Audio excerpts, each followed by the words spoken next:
Hello and thanks for joining us for Mid-American Gardener. I'm your host, Tanisha Spain, and joining me in the studio today are two of your faves who are here to answer your questions and bring in some of the things that they've grown at their own place. So we'll have them introduce themselves and then jump into the question. So we'll start with you, Ms. Ella. I'm Ella Maxwell. I'm a master gardener and a horticulturist in Central Illinois. I like lots of different, mostly flowering plants, and I've got some great show and tells. Excellent. All right, Karen. Hi, I'm Karen Ruckel, and I am a horticulturist in Central Illinois area, and I really love an interest in shrubs, perennials, and houseplants. Wonderful. Okay, let's jump in and get started. So which one would you like to do first? Oh, okay. Well, here, I'll do this one so we can put it down. This is winter wheat. And I sowed this for my cat, and I'm going to sow it again for some outside pots for an Easter decoration. So you can buy the whole wheat berries at the health food store, or you can go to the where they would sell winter wheat with grass seed. Okay. We have a store in Peoria. But anyway, I soak the seed overnight, and then I seed it in one of these little trays, or little meat trays. I've made drainage holes along the sides here, and I can fill it with some moist soil, and I use one of these little net bags over the top, because when my cat feeds on it, if I don't have the little mesh in there, sometimes she pulls out dirt. So we don't want that. Just a nice way to keep it contained. Yes, yes. So you can, once the seed has been soaked, and you just put it on the top of the soil, and you snap the lid on, and it germinates in like 3 days. And it lasts for about a month or month and a half, and like I said, it's just a digestible. Kitty's been snacking on this side. Snack. You can see. and such. But the fun thing is for Easter grass, for outside. Well, and then like last year for Easter, I don't know if you did this, Ella, but I took a saucer that was the size of my pot. Right. And I put my soil and the seed, and then I used some press and seal stuff on the top to make a greenhouse issue with it. Right. And then I just pulled it out and set it on my pot. It in. Yeah, that's what we did. It was really cute. I'll have to send Deej a picture. Yes, please send Deej a picture so we can show our guests, because that is a really cool idea. And this is the kind of stuff I really like. Lunch meat containers, the bag that you got with the oranges. You've already got these things around the house. That's so just save them and put them to good use. Right. It's a fun thing for your cat. And for Easter. And for Easter. Excellent. Okay, Karen, we're going to go to you. Well, last fall, I've got the mistake that my yard is kind of full, and so unless something dies, I don't have room. And then now things are getting too big and I need to move them. And when spring comes, I'm like, I've got plenty of room. Everything's fine. So what I did this last fall is I took pictures in my garden of things I need to do now in spring. And so now in the next couple weeks, I need to get busy and do the things I told myself last fall to do. So in this one picture, I've got what's this one? I've got a coneflower that's in too much shade, so it needs to be dug up and moved somewhere else in sun. And then I've got my hot lips turtle head that's back too far now with everything overgrowing it, and I want to move it more to the front of the bed where it'll get a little bit more light. So, in spring everything's not crowded. It's all fine. It looks great. like it. Yeah. When it first comes up, and you think, okay, space so is good. I've done something accountable that this is definitely what I want to accomplish. I like that. Very organized. I do something like that, but I put flags in. And then I write on the little white flag what I'm supposed to do. And so as long as that flag's there, I know I'm supposed to be doing something with that plant. Right here. Yeah. Love that. Okay, let's do a question for you, Karen. We had a woman yesterday write in, Mary Klusky. Is it okay to move/transplant bulbs that are coming up now? I've had some that I planted in the fall that I want in different places. So you were just kind of talking about this. Is now a good time? Yes, and yes, she can move them, but there could be a problem because the bulb, depending on what type of bulbs, like if they're tulips or daffodils, you probably planted them 6 to 8 inches deep. So that bulb now has roots underneath what you planted, and then it has the growing stem that's going to then throw the leaves and the bloom above soil level. So now what you're seeing is just the tip of the iceberg. So if you're able to dig down and get intact and some of those roots, yes, you could move them. And since you planted it last fall, the soil is loose, so that'll be definitely in your favor rather than shrub roots or tree roots around them. But the thing is, if you're lifting that out and you start having difficulties and that long stem, and it'll be white underneath the ground because it has no sun against it, if you snap that off, then you've kind of done for that bulb, because now it doesn't have that growing part to throw the leaves, to then have the leaves rebuild the bulb for next year. So you've got to get that entire root. Well, the root isn't probably that much around the bulb. You just need to get a little bit, but it's more protecting that stem coming up. And depending on how she planted that clump, she might have to do each little bulb carefully by itself. Okay. If it's a little clump of crocus, she could maybe kind of lift the whole thing together and move it. Okay. The small bulbs are in the top 4 inches. I think they would be no snap. I mean, easy. But the tulips and daffodils, I'd almost let them finish up for this year. And as soon as they're done flowering, before the foliage, Completely let it ripen. Right. But before it disappears, you could move them then. So probably sometime in May, do you think? June. Okay.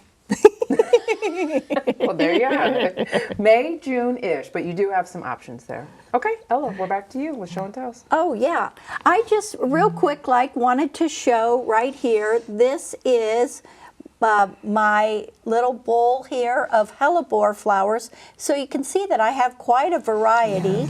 I have some of the more yellow ones. I really kind of like yellows. The yellows, they're really nice contrast.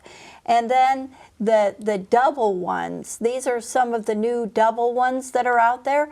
And the problem with hellebores is that they all, when they're flowering, they're kind of upside down. So unless you lay on the ground and look up, you don't see them. But you can, they're a wonderful flower that lasts quite a while floating in water.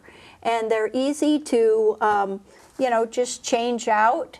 And I have this really pretty ceramic bowl, and it's kind of something nice just to have inside. Very pretty. Enjoy the flowers that you have. Cut some pussy willows if you have a pussy willow bush. Add some little daffodils. Pretty soon we'll be having some of the other blooms, the tulips and different things. Enjoy them. Sure. Why not? Forsythia stems. Magnolia blossoms. Oh, I can think of a whole bunch. You can go all day. Real quick, Ella, Dan Phillips wants to know, when is the best time to add fertilizer in the spring? Okay, well, it depends on what you're fertilizing, I guess. And so I would say that if you were going for your perennials, I think you could use like a 10-10-10 now, because they're not really actively growing, and you might want to put it around the crown of the plant and kind of work it in. Personally, I kind of like the slow release Osmocote type fertilizers, because I think they release slower, less chance of burning. When do you think? Well, now would be fine. Your trees typically in fall. Right. Okay. And your lawn probably as soon as it's starting to actively grow. I heard and of someone course, with their lawnmower on in the neighborhood yesterday. well, we were at someone's house yesterday where they were mowing into their timber area, just to kind of chop things up and to cut down some of the the scrub that was there. Yeah, and it was like, man, I hear a mower. I know it. It kind of What are they got doing? my attention yesterday too. So you can do your annuals now with a 10-10-10 or something. Your perennials. I'm sorry, yes, perennials. Yeah, and your annuals. Karen and I talked on the way down. I need to redo some of the soil that is in my pots because last year I felt like really didn't have enough zip. And most of the potting soils that you purchase are charged with a little bit of fertilizer and then, like I said, the slow release. So you can be getting your pots ready for your annuals. Make sure you've got fertilizer for those too. Good advice, because I know people are probably chomping at the bit to do something. So getting your pots and everything ready and fertilizing your perennials is a good idea. All right, Karen, we're back to you. Okay. This is that, once again, getting things done. Last fall, I garbage picked this coleus. It was so pretty. It was at the dump where the village I live. And so I put the cuttings in water and the intention of potting them up, and I didn't get to it. So then this midwinter, the roots were just horrible looking. It was getting, the water was, I changed it multiple times. So I recut the stems, re-rooted them, thinking, okay, this time I'm going to get them potted up. And obviously now with the massive roots, I'm not going to be able to pot these up. So once again, I need to, in the next week, take cuttings, get these rooted, get them growing in soil so then I can get them outside for the summer use. So the roots that they have now, you will not pot those up? No, one reason is because I thought they looked lovely. Well, they look good, but see, they're so entangled, and I'm just going to tear all these up. I see. Yeah, and So- they're more water roots. Yeah. Okay. And so it's just better to let them then form fresh roots or fresh roots. A lot of times it works really well to let them root in water, but just let the roots get a little long, not get these long, crazy things, and then pot them up into soil, and then they transition very well and settle in nicely. Okay. Now, if you were to pot up that with those water roots, would it take off? Would it do well? If you were to pot it all together as one clump, what are the drawbacks, I guess, of taking that and plopping it into a pot as one? Well, the thing, one, is that some of these roots, we feel that over time they won't do as well in soil. So if you get a lot of rot with those roots, that the plant just throws those off and has to form new ones. So then you've got all that rot and decay and slime that then you're just not setting it up for a good going. Gotcha. Okay. Well, we'll have to keep us posted, I guess, on the third. Yeah, cutting. try again. But But it'll be time to go. It's so pretty. It I is. mean, It's isn't that gorgeous. nice? That's the beauty of coleus, is that you can Yes. just keep rooting Yes. and rooting and rooting all winter long and enjoy the well, and really when the this was beauty of it. fresh and the foliage that had full sun was just so beautiful, because I had it sure. on my kitchen counter and it was like its own little bouquet. And like I said, I garbage picked it, so yay. That was a steal. Literally. Yeah. All right. Ella, do you want to do your cutting, or would you like to tackle a question? The Dealer's question. choice. Yeah, let's go for that question 22. 22. All right. This is from David. He says, we have a large decorative cherry tree that's been in our backyard for about 16 years. It has some odd growths on it. Do you recognize this? First question. And then second, should we be treating or cutting this off? Thanks for any advice or help. So first, let's identify the growths on the tree. What do you think these are? Okay, the growth that we're seeing on his cherry tree is caused by a fungus. It's commonly referred to as black knot, and it's very common on some varieties in the cherry family or species. And when we look at his tree, yes, there are some on there, but there's not a huge amount of them. On very susceptible varieties, it can just cover the whole tree. Really? Yeah, In I've one seen season, it can take Well, over the whole... not in one season. So the idea is that it looks like he has some branches where there's a number of these galls, these they will, in the spring, there will be some spores that will form on the outside of those galls, and then those are released, and then they can infect new stems, and the new stems, you really don't see them infected that first year. It'll be in the second year that growth will enlarge. And so right now would be a great time that if he gets his ladder out or whatever, that you could take a hand pruner and probably just cut some of those badly infected branches off. So I would say removal is the first line of defense.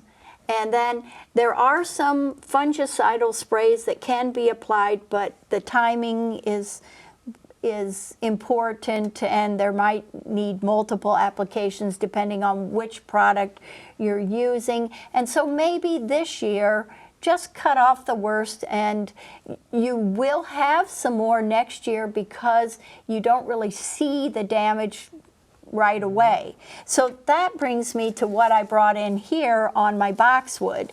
So here's a boxwood that is growing in my yard that is infected with 2 different types of insect damage. And here is my other boxwoods.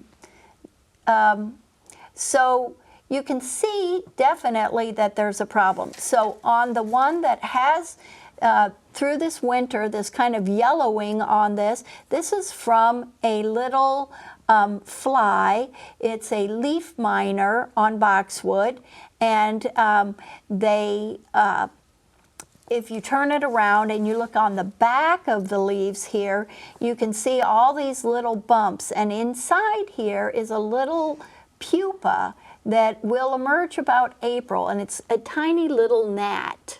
It's actually a true fly, and that will come around. So what I'm going to do is I'm going to put a sheet down around my boxwood, and then I have some electric clippers, and I'm going to clip off most of this foliage this month in April and then you want to bag this up and destroy it, you know.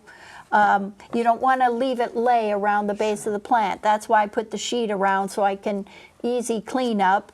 And then also, you could bury it, or you could burn it, depending on what your city allows you to do. But you definitely don't want to leave it laying around, because they can still emerge from the cut foliage if it's just laying there. So you can use chemicals to treat. I try not to. So what I'm trying to do is reduce the amount of little gnats that are going to emerge, and hopefully there won't be so much of damage. And then there is one other little thing. It makes like a little rosebud. Nope, here's some. Oh, there we go. This one.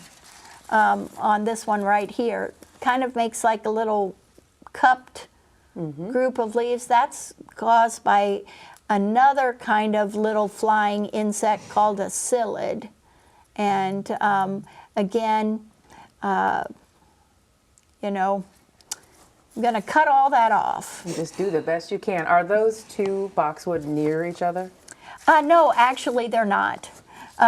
So again, last year I didn't do enough pruning of infected material, and as a result, that area saw an increase this year. So this, you know, like Karen has her little list, I have my little list See, the as pros well. are just like us. That's it. They're just like exactly, us. Exactly. That list is ever growing.